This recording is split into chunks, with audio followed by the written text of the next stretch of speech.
you've got to believe in yourself. And if you don't believe in yourself, then nobody else will believe. So the first thing you've got to be willing to do is to tell your story. There are so many important people that come into your company. And I was so glad to build a team. Those people belonged to Reebok. They believed in Reebok. And this wasn't about Joe Foster. This was about Reebok. I prefer to step back and let the younger people come in. And always remember, have fun.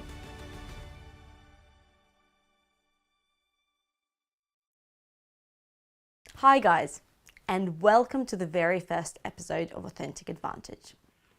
I'm Anna Shepherd, founder of the award-winning agency Meerkat Creative. This is a project that's been on my mind for close to 2 years. And those of you who know me through Meerkat Creative or the broader business world probably know I've been talking about starting a podcast for a long time. But I didn't want to start a podcast just for the sake of starting a podcast, or because everyone has one these days. This idea has been brewing through years of working in business, years of telling other people's stories, and years of seeing what actually makes brands connect with people. So, here it is. But before we get into today's conversation, I want to take a moment to introduce not just this episode, but the idea behind the entire podcast. Over the last few years, I've become fascinated by one question. In a world where everything is becoming more polished, more curated, and now increasingly more generated by AI, does being real actually become your greatest advantage? We live in an interesting time. We have more tools than ever before. We can create more content, reach more people, and build brands faster than at any point in history. But at the same time, it's becoming harder and harder to know what's real. And I think that's exactly why authenticity matters more than ever. Because authenticity isn't about looking perfect. It's about alignment. It's about building businesses, brands, and relationships that are actually based on who you are, what you believe, and the value you create. And that's what Authentic Advantage is here to explore. So, to kick off this podcast, I knew I wanted to start with someone special. A few months ago, I had the opportunity to interview someone whose story perfectly represents so many of the ideas behind this show.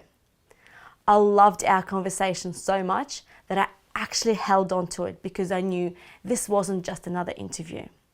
This was the conversation I wanted to launch Authentic Advantage with.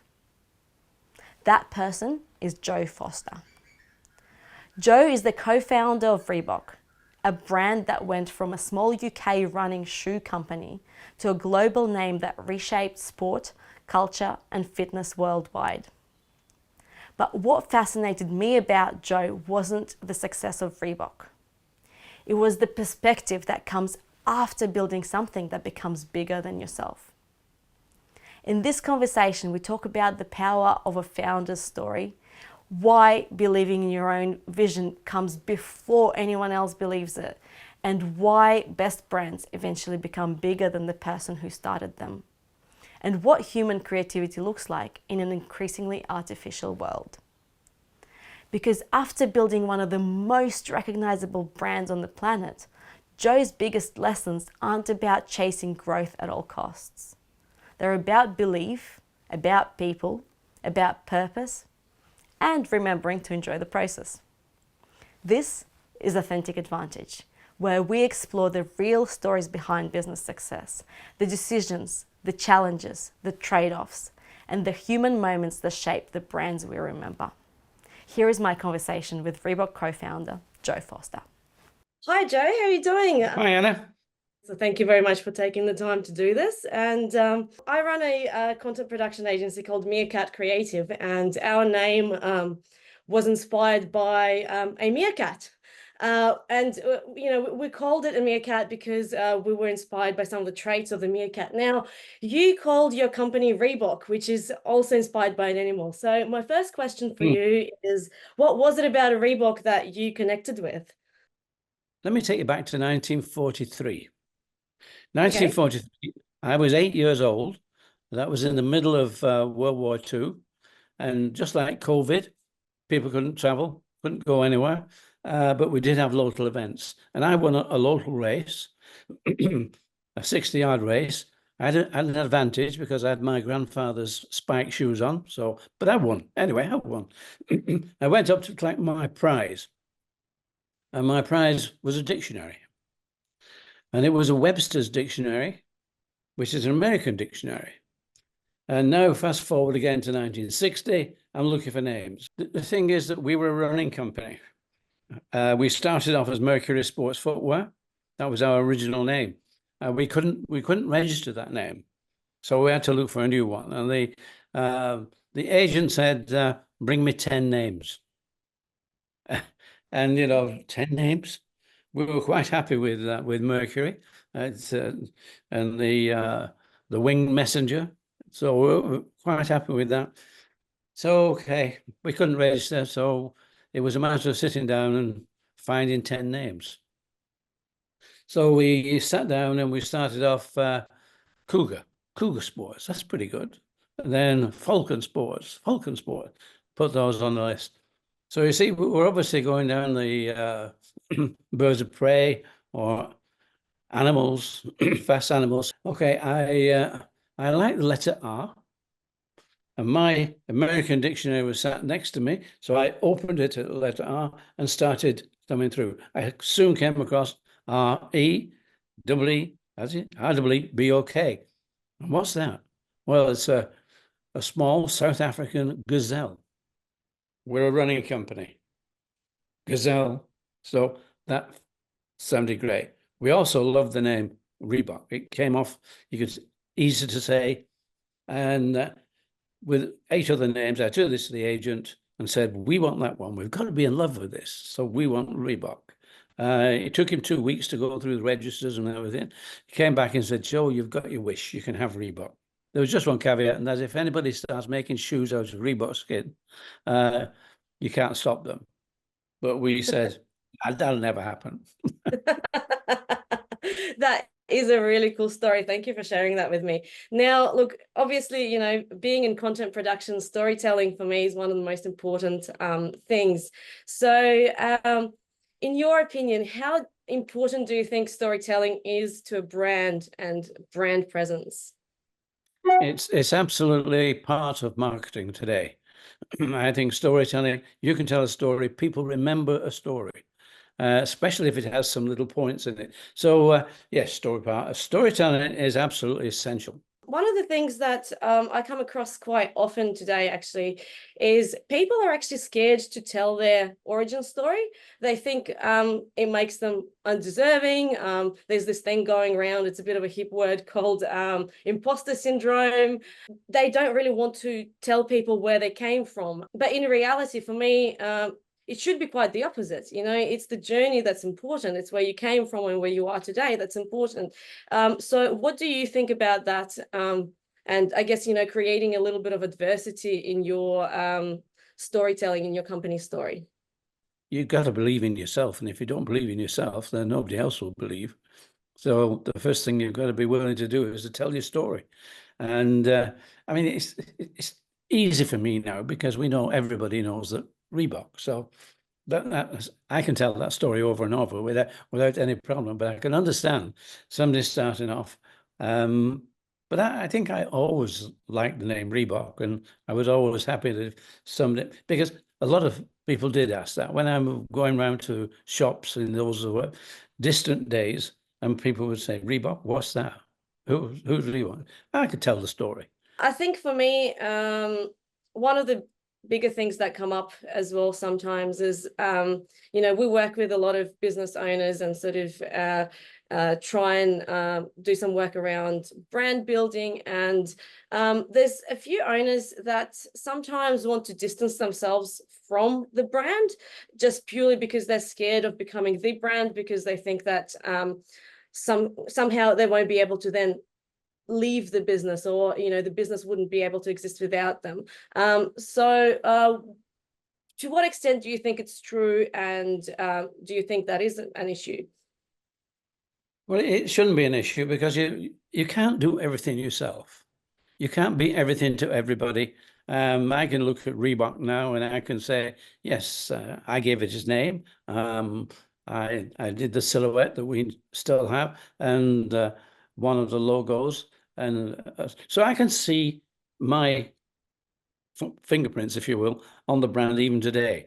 But there's so many things that had to come in, so many, I won't say inventions, but so many things, styling, new materials, and it takes a lot of people. I don't know if you remember Reebok Pump. I had nothing to do with Reebok Pump, but somebody brought it in. Reebok became a big company with aerobics, and aerobics wasn't my idea, but it was some guy down in Los Angeles, like Angel Martinez. His wife was doing it, and it struck him, why don't we make an aerobic shoe? So there are so many important people that come into your company. And I was so glad to build a team, because building a team, and those people belonged to Reebok, they believed in Reebok. And this wasn't about Joe Foster, this was about Reebok. So, and we grew big, and I stepped back in 1990, purely and simply because for me, the company had grown so big that there was no challenges anymore. And I didn't see much point in just flying around the world 3 times a year, just waving the flag, as it were. I prefer to step back and let the younger people come in. My next question is probably a little bit controversial in the sense of content creation, but what do you think about AI? We can't stop it. It's here now, and it's really a matter of looking how we can use it for the best, how best we can use it. And I think design will use it very well. Manufacturing will be, I think, with our product, manufacturing is really something which is still by hand. It will move to the point where AI can do it, but that's got a way to go yet, because it's not a very sort of straightforward. A shoe is not very straightforward to make. I think clothing is much more, apparel is much more easy to make by AI, but it will come. A lot of jobs will be taken up by AI, a lot. And if I was a lawyer, I would worry. I think about AI in the sense of content creation and what that's going to do to that business. But if I think back to, the beginnings of social media, the original success in social media was driven from the fact that it was full of organic, original content that was created by everyday people. And then brands got a hold of it. Brands realized that, hey, this is actually a way to promote ourselves. It's a way to, make money. So to me, I guess as we've progressed, social media actually started to become a lot more fake, for the lack of a better word. And, now that we've got AI being added to the mix, it's becoming more and more artificial and more fake. So do you think that brands that still take time to create organic, authentic content, do you think that elevates them and sort of, puts them into that scheme of things where they still appear to be real, rather than that flood of AI and fake stuff that we get exposed to? Well, I think you need inspiration inside a company anyway. And so I think that original content, there will always be those original ideas, something that AI probably will not be that original. I think it will definitely look at what history has done and maybe try and move on it. But I think the human brain still has that stupidity to think, why not? I can do this, or do something that's not logical. I think it's the AI will be very logical. I think that they'll use all the logic, but those original ideas, and I think that's okay. It's very useful. We have a guy who's looking for a name for his company, and we said, use AI. That'll give you ideas, and then you can work around it. But if you sit there, as they come to me and said, well, have you still got your dictionary? And a bit of humor, like, can you find me a name in your dictionary? But AI is going to give you a lot of ideas. It may not give you the absolute name, but it'll spark something. So I think AI is very useful in helping you become creative. And we're going to see. Yeah, so is this, I guess, being inspired and using AI to be inspired, is that the new way of being original then? Well, it's a new dictionary, isn't it? It's wherever you look for things. This is a new way of doing it. I mean, we've tried to use it once, and Julie asked AI to write an article about Joe Foster in the style of the New York Times, and it came up with Joe Foster died a month. Last week. Last Tuesday, age 77.